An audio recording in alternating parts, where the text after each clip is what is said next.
Hi, welcome back to the channel. So I'm actually going to start a new DIY series on my Lamborghini Gallardo Superleggera. So I can categorize everything that I do with the car, everything that's wrong with it, and share with you like the awesome engineering that went into these vehicles and honestly how easy they really are to work on. So I purchased this car to work on it, and I'm really excited to share with you how amazing these cars are and how really reliable they are. Because if you're not aware, I actually recently just purchased this car. It's, if not the highest mileage, but maybe the highest mileage Lamborghini Gallardo Superleggera in the world. Very rare car.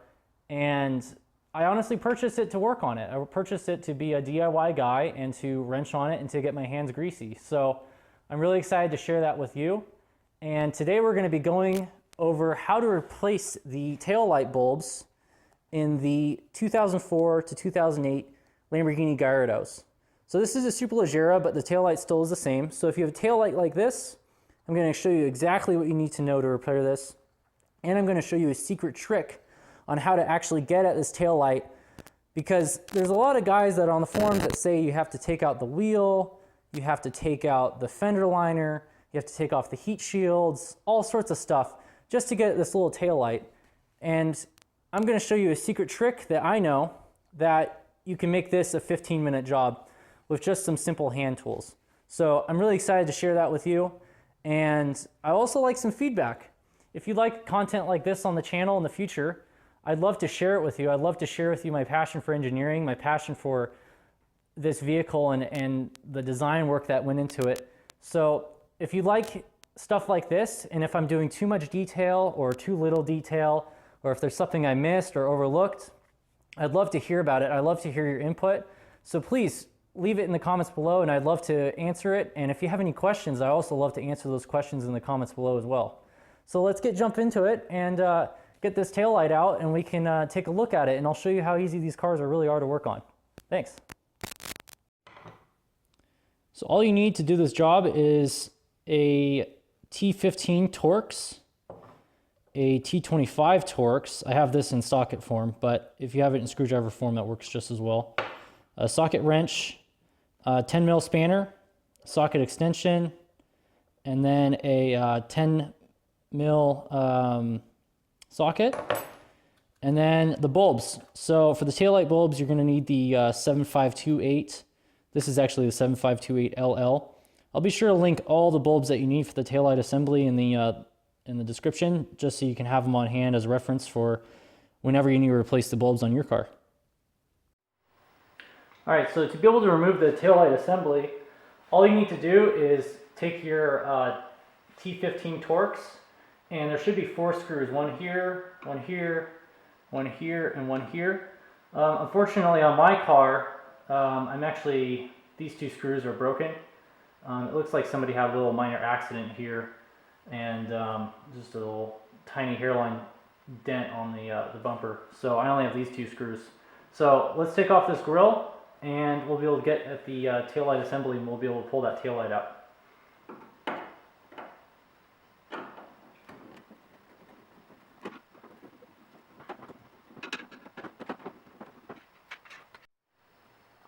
All right, so once you have that grill off, there is 2 screws, one here, and then one on the right side. And then in the back, there are actually 2 10 millimeter bolts behind the tail light that you just have to reach your hand up and then unscrew them, and the whole tail light comes out. So moving into the partition with the tail light assembly, you're going to find 2 bolts, 2 M10 bolts right in the middle. Don't unscrew the ones that are the farthest, because that actually undoes a piece of the body panel, and we don't want that. So I actually put an extension on this, but you're going to get your T25 and then your 10 mil spanner. 10 mil spanner goes under behind that screw, and then you just loosen that up a little bit. Do the same to the other side. Easy. And then you can just loosen it up by hand after that. Nice and easy.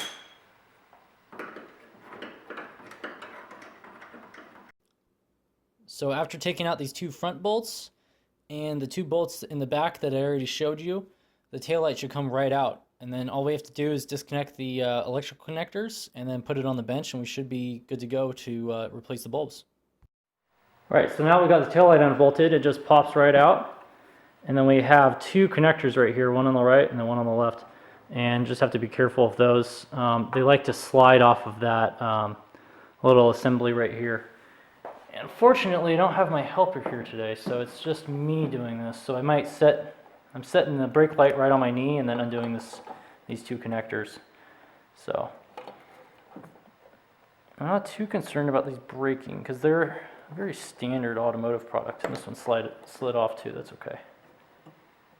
Come on. I swear these connectors, like as these cars get older and older, it's just the connectors that, and all the little plastic bits that just go to hell. There it is, got it. Cool. All right, let's take the headlight to the bench, or the taillight. Let's take the taillight to the bench and I'll show you how to take out the bulbs. Okay, so we're at the back of the bench and we have three bulbs. The one we're going to be replacing is this one for the brake light. So I actually misspoke here. On the right side is the brake light, and then on the left side is the running light. So just to clear that up for the next clip.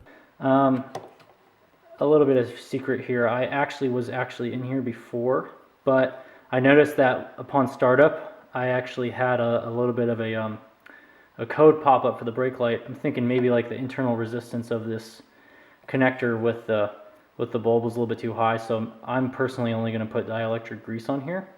And it's something that maybe you should consider as well if you're replacing these bulbs, is to put a little bit of dielectric grease on these connectors. And it might help lower the resistance and maybe prevent codes from popping up. But all you have to do is make sure that the little indents of the bulb line up with the little socket, or the little lines on the socket. Push it in, and then it just should spring right in there after you twist it maybe 25 degrees. And then to take it out and put it back in, you align the tabs, push it in, and then twist it, and it should lock just like that. Very simple. You want to make sure that's done right because that makes the housing waterproof. And that's the same for all of these. I think that one is the reverse light, or no, the blinker light, and then lock it in. This is the reverse. Pretty sure that one's sticky. That's okay though. I want to clean that one actually. And then you got I believe this is the running light. So I'll link like I said, I'll link all the bulbs that you need for all of these. If you just want to come in here and replace them all at once, that makes sense. I'll link them all in the description, just so you can do that. And I'm going to put dielectric grease on this one, and then we'll put it back in the car, and we'll be on our way. So let's get going. All right, come on. Why doesn't it want to come out now? Dang thing. What on earth? There it is. Weird. And putting it back together is just the reverse of taking it apart. So connectors on first. And the dielectric grease helps a little bit because it makes the connectors just want to go on just a little bit easier. Apologize if I'm in the camera shot right now. It's just I just don't want that taillight to fall. So, all right, and then we'll slide it on. One thing to note is we have to align the tail light in all three axes. So what we're going to do is we're going to put the bolts in just loose, and then we'll slowly try to align it, make sure it fits with the body gap, the panel gaps that you would probably want from the factory. So I'm going to do that now. I'm going to put all the bolts in, make sure they're loose, and then we'll go ahead and align this tail light and then tighten it up. All right, so the bolts are in, and let's just line it up. So it's mostly just a visual thing. I'm looking at this panel gap right here just to make sure it's continuous and homogeneous. You know, like you don't want to have too many gaps like this, for instance, is obviously a no-go. So mostly just visual. And then once you're satisfied, you can probably hold it with one hand and then just tighten them a little bit tighter than you would before. This is where it helps to have another helper in the shop, but we're gonna make do. We're gonna get through this and get this tail light back on. Let's see here.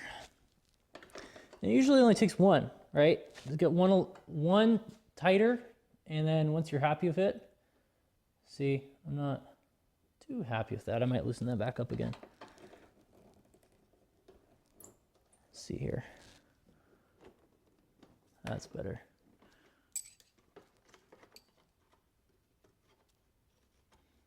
I'm actually pressing down on this side just to get the alignment to stay the same.